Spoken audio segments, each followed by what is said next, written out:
¿Qué tal amigos? Sean bienvenidos a una nueva entrega de su programa Enfoques Jurídicos. Boris de León, su servidor, les da las gracias por la sintonía.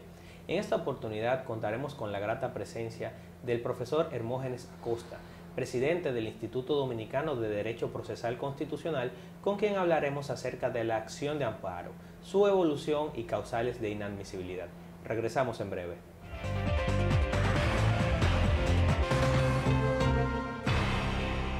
Bien amigos, estamos de regreso en Enfoques Jurídicos. Bienvenido, profesor Hermógenes. Bueno, gracias Boris, a ti en lo personal y gracias a tu programa Enfoque Jurídico por tener la amabilidad de invitarme a tu programa. Estoy a tu disposición para que conversemos sobre el tema que ya tú has anunciado, que es el tema del amparo. La acción de amparo, profesor, ¿cómo primero podríamos definir esta acción judicial de manera que el público televidente pueda comprender qué significa cuando oye hablar acerca de la acción de amparo? La acción de amparo es una de las garantías que se consagran en la Constitución Dominicana y que se consagran también en la Ley 137-11, que es la ley orgánica del Tribunal Constitucional y sobre los procedimientos constitucionales. Es una garantía prevista para la protección de los derechos fundamentales, una garantía específica prevista por el constituyente, regulada por el legislador para la protección específica de los derechos fundamentales. Hago énfasis en que es una garantía específica porque existe otra garantía, que es una garantía que también sirve para proteger los derechos fundamentales, pero que no es exclusiva para la protección de los derechos fundamentales, y me refiero a la acción de inconstitucionalidad. La acción de inconstitucionalidad es una garantía que está prevista por el constituyente para la protección de la supremacía de la Constitución. Pero también sirve para la protección de los derechos fundamentales porque en muchos casos las acciones de inconstitucionalidad se fundamentan en que se ha violado un derecho fundamental, que el legislador ha violado un derecho fundamental y sobre esa base se persigue la inconstitucionalidad de la norma. ¿Y cómo ha sido la evolución de esta garantía denominada acción de amparo en nuestro ordenamiento jurídico? El amparo surge en la Constitución de Yucatán de 1841, mexicana, obviamente. A partir de ahí, en los distintos países de Latinoamérica, las legislaciones y en algunos casos las constituciones consagran la acción de amparo. Y algunos países europeos también consagran la acción de amparo. Existe un amparo constitucional en Alemania, existe un amparo constitucional en España. Igualmente, en el artículo 25.1 de la Convención Americana sobre los Derechos Humanos, se consagra el amparo, y en este texto específicamente en el artículo 25.1 de esa convención se establece que todos los estados tienen la obligación de establecer un mecanismo que permita a los ciudadanos defenderse frente a los poderes públicos de la violación a derechos fundamentales. La República Dominicana ratificó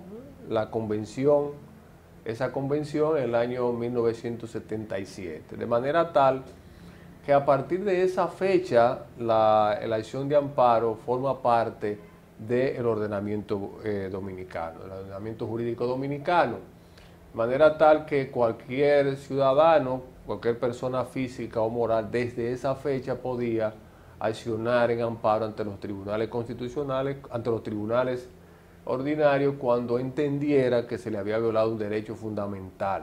Sin embargo, el solo hecho de que la República Dominicana haya ratificado la convención y además, como consecuencia de ello, haya pasado a formar parte del ordenamiento jurídico, el amparo, no era suficiente como para que el amparo se digamos, se desarrollara en la República Dominicana, hasta tal punto que desde el 77 hasta el 99 en la República Dominicana no hubo una acción de amparo ante los tribunales dominicanos. Es a partir del año 1999 cuando la Suprema Corte de Justicia regula el procedimiento de amparo, dicta la resolución que todos conocemos en esas fechas y establece dos cuestiones fundamentales. La primera cuestión reitera que, o declara que el amparo forma parte del ordenamiento jurídico dominicano y al mismo tiempo también establece el procedimiento que se debe seguir para, digamos, el conocimiento de la acción de amparo. Fundamentalmente estableció que debía seguirse el procedimiento de referimiento establecido en la Ley 834 del 15 de julio de 1978. A partir de ahí ya ha habido una evolución que podemos conversar más adelante. Claro, entonces podemos afirmar que inicialmente surgió como un aporte del derecho internacional de los derechos humanos, ¿no? Así es que inicialmente se incorpora y luego pues se da el reconocimiento jurisprudencial de la figura de la acción de amparo. Pero hoy día, ¿cómo se encuentra regulado el amparo, la acción de amparo? Algunos lo denominan como recurso de amparo.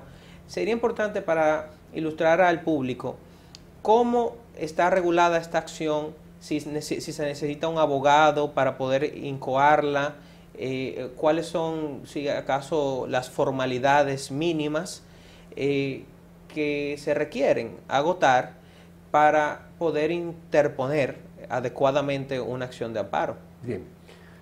Permíteme entonces continuar con la evolución de la acción de amparo que va ligado a la pregunta que me hace.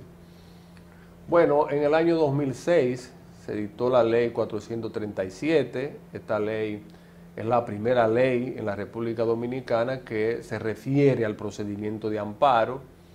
En consecuencia, la resolución del año 1999 fue, digamos, derogada. Debo decir, antes de continuar, que esa resolución y esa iniciativa de la Suprema Corte de Justicia ha sido reconocida a nivel internacional. Es decir, realmente fue muy atinada, digamos, esa iniciativa de la Suprema Corte de Justicia, porque fíjate que a pesar de que el amparo existía en nuestro país desde el 77, los legisladores no se habían interesado en implementar el procedimiento y lo hizo la Suprema Corte de Justicia, lo que realmente le dio vida en la práctica a la acción de amparo. Bueno, esa resolución, como te decía, fue derogada en el año 2006 por la Ley 437. Es una ley que realmente, digamos, recogía las principales novedades en la materia. Una ley bastante moderna, hasta tal punto que la actual ley 437-11, yo pienso que recoge probablemente cerca del 80 o 90% de lo que establecía esa ley 437. Esa ley 437 fue muy importante.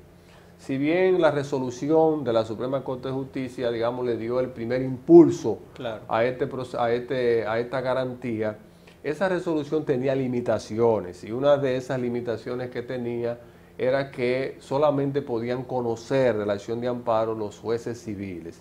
Y yo que originalmente soy de formación como juez civilista, entiendo que no necesariamente es el juez civil el que está en las mejores condiciones de proteger derechos fundamentales. O podemos decirlo de otra manera, no es específicamente en el ámbito civil, en las relaciones entre los particulares, donde generalmente se producen violaciones a derechos fundamentales. En realidad, la práctica, la evolución histórica nos indica que donde se producen la mayor cantidad de violaciones a derechos fundamentales es en la relación entre el ciudadano y la administración pública.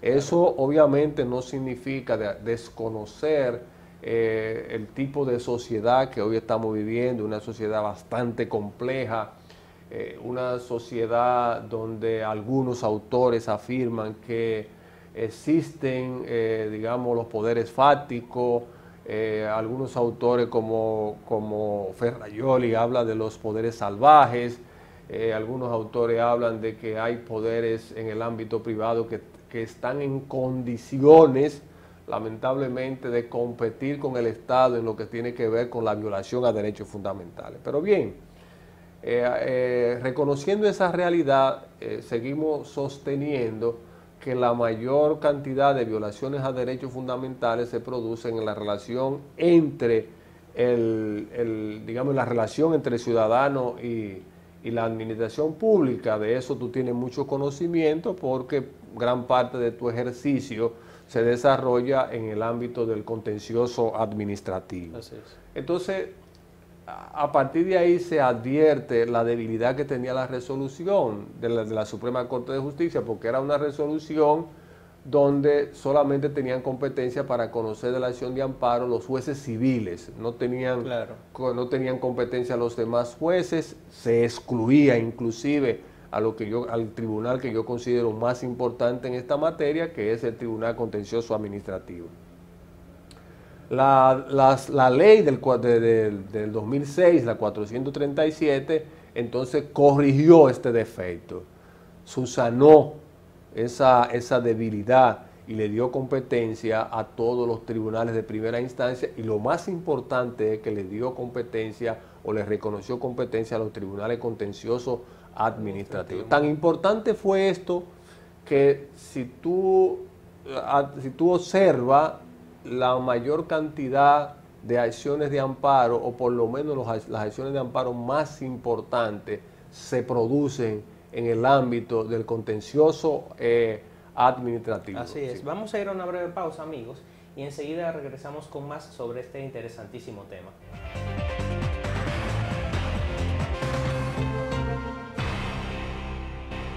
Bien, amigos, estamos de regreso en su programa Enfoques Jurídicos, compartiendo con el profesor Hermógenes Acosta, con quien hablamos acerca de la acción de amparo y su evolución. Profesor, estaba diciendo usted que era muy importante, ha sido muy importante la ley 437-06, que fue la ley que por primera vez instituyó la figura de la acción de amparo, aunque ya existía en nuestro ordenamiento jurídico precedentemente.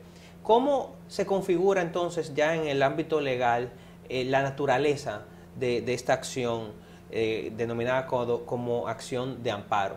¿Es una acción autónoma? ¿Depende de otros procesos? ¿Cómo podemos catalogarla? Muy bien. Bueno, tal y como tú indicas, esa ley 437 fue importante, que derogó la resolución de 1999 dictada por la Suprema Corte de Justicia, que también jugó un papel importante.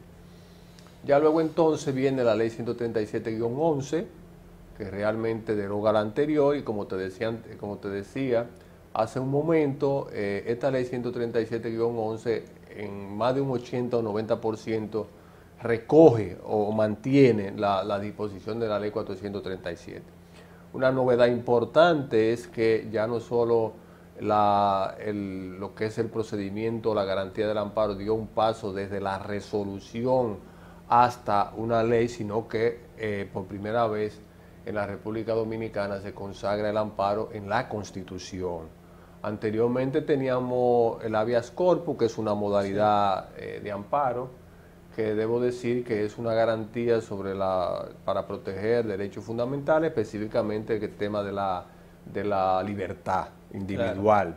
Claro, y el habeas data, el derecho a la protección de los datos personales, porque el habeas data, conjuntamente con otras modalidades de amparo, constituyen lo que es el grupo de los amparos especiales, habeas corpus, habeas data, acción de cumplimiento, el amparo y el amparo electoral. Son amparos especiales. Bien. Entonces, actualmente la regulación del amparo está en la ley 137-11. Quiero volver un poco atrás, porque en la pregunta que me hiciste antes de hacer la pausa, creo que mostraste interés en lo que tiene que ver con, la informalidad del amparo. Sí. Es informar el amparo. Es un procedimiento que realmente no requiere del Ministerio de Abogados. Es un procedimiento donde el juez tiene un papel amplísimo. El juez puede, digamos, por iniciativa propia de oficio, puede, digamos, buscar pruebas, ordenar medidas de instrucción de oficio. El único límite que tiene en este activismo procesal es el respeto del derecho de defensa. Es decir, hay que darle la oportunidad a la otra parte para que si quiere hacer, digamos, valer pruebas, lo haga, y además para que tenga la posibilidad de contradecir esas pruebas que ha buscado de oficio el juez. Se pudiera decir en ese aspecto que en materia de amparo, la parte que se considera afectada, que considera que sería vulnerado un derecho fundamental, lo único que tiene que hacer es explicarle al juez, explicarle al tribunal en qué consistió la violación. Claro. Y ya no tiene ni siquiera que aportar pruebas de nada. Las pruebas le corresponde hacerla al tribunal apoderado. Yo pienso, y esto es una reflexión muy personal, yo pienso que no hemos tomado conciencia de eso. Yo creo que no se ha tomado conciencia de la informalidad del amparo. Yo pienso que no se ha tomado conciencia del papel activo del juez de amparo. Y lo digo pensando no solamente en el juez. Pienso que el juez no ha tomado conciencia de eso. Pienso que muchas veces el juez civil, cuando conoce un amparo, se sigue comportando con el esquema del juez civil. El juez penal con el esquema del proceso penal, y el juez laboral por igual. Yo creo que tenemos que hacer conciencia de eso, pero no solamente hay un problema con los jueces, hay un problema también con la ciudadanía. La ciudadanía no concibe, todavía no ha tomado conciencia de que para ir a reclamar la violación a un derecho, la reparación de un derecho fundamental ante un juez ante un juez de amparo, no tiene que ir con abogado. Claro, la cuestión es tan grave que en la psicología, en la cultura de una gran parte de los dominicanos, subyace la idea de que no se puede ir a un tribunal si no hay un abogado. Esto quizás, profesor, tiene que ver, o quizás se ha mantenido también en el tiempo, esta falta de empoderamiento, digamos, en razón de que hay ciertas causales de inadmisibilidad de la acción de amparo, y aquí de hecho tenemos un ejemplar de la Revista Dominicana de Derecho Procesal Constitucional en su edición número 1, donde de hecho se recoge un aporte suyo bibliográfico que se refiere precisamente a las causales de inadmisibilidad de la acción de amparo. Y esto tiene mucho que ver con la naturaleza definida por la Constitución y por la Ley 137-11 acerca de cómo es esta acción judicial, que según recuerdo es sumaria, es rápida, es una acción preferente, y estas condiciones sumadas a las que detalla la Ley 137-11, que habla en su artículo 65 sobre el requerimiento de la actuación manifiestamente arbitraria o la actuación manifiestamente ilegal como condición para la admisibilidad, pues esto sumado a las causales que prevé el artículo 70, quizás constituyen también ciertos frenos o ciertos contrapesos en lo que es el uso de la acción de amparo, debido a que pues cualquier persona se vería muy tentada a utilizar la acción de amparo, una acción en la que no se requiere abogado, una acción en la que tiene un juez activo, un juez que puede ordenar de oficio medidas de instrucción. Entonces, cualquier proceso puede ser dirimido a través de lo que es la figura de la acción de amparo. Eso representa una problemática o una situación que quisiera saber su opinión a propósito incluso del aporte doctrinario que ya usted ha hecho. Sí, ciertamente, como tú mencionas, el Instituto Dominicano de Derecho Procesal Constitucional, en julio del 2016, publicó su primera revista de Derecho Procesal Constitucional, y el título central o el tema central de esa revista fue precisamente las causales de la admisibilidad del amparo, los fundamentos de las causales de inadmisibilidad, y ahí ciertamente publiqué un artículo al cual me puedo referir brevemente en el poco tiempo que nos queda. El hecho, como tú dices, que lo comparto, de que muchas personas prefieran tener el auxilio o la asistencia de un abogado, yo pienso que una de esas causales es la que tú mencionas. En cierta forma, no deja de tener el amparo alguna vertiente de orden técnico que para un ciudadano que no tiene formación jurídica puede representar algún tipo, digamos, de obstáculo, puede quizás motivarlo a que no lo haga directamente, sino que lo haga a través de un abogado. Pero sigo pensando que quizás lo determinante es la actitud que asuma el juez frente al caso. Bueno, el amparo en la República Dominicana ha sido estructurado desde mi punto de vista, así lo digo, así lo sostengo, en ese artículo que publiqué en la revista que mencionamos. Está estructurado respetando siempre opiniones de parte de la doctrina dominicana que entiende, tiene otra idea sobre el tema. Pienso que se trata de un amparo que ha sido estructurado de manera subsidiaria.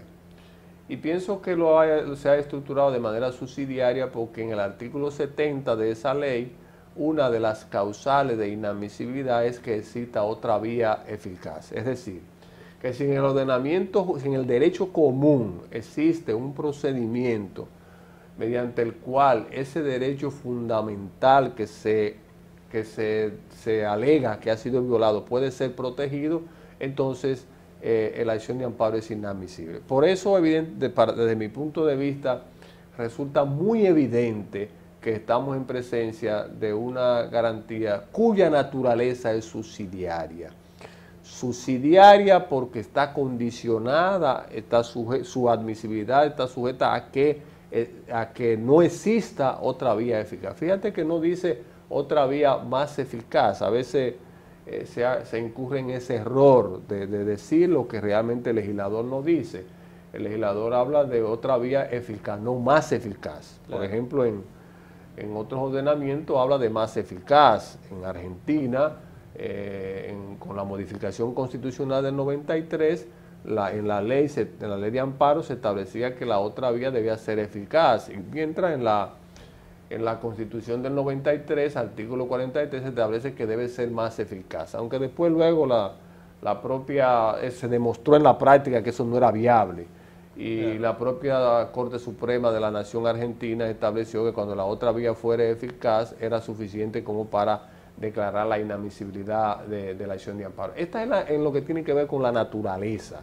Claro. Pero hay otras causales de inadmisibilidad, que es, por ejemplo, cuando la acción se interpone después de haber pasado un plazo de 60 días y también cuando la acción de amparo es notoriamente improcedente. Profesor, ahora bien, a propósito de la causal de inadmisibilidad referente a la existencia de otras vías judiciales efectivas, ¿qué debe entenderse por esas otras vías para el público televidente que no es doctor en temas jurídicos?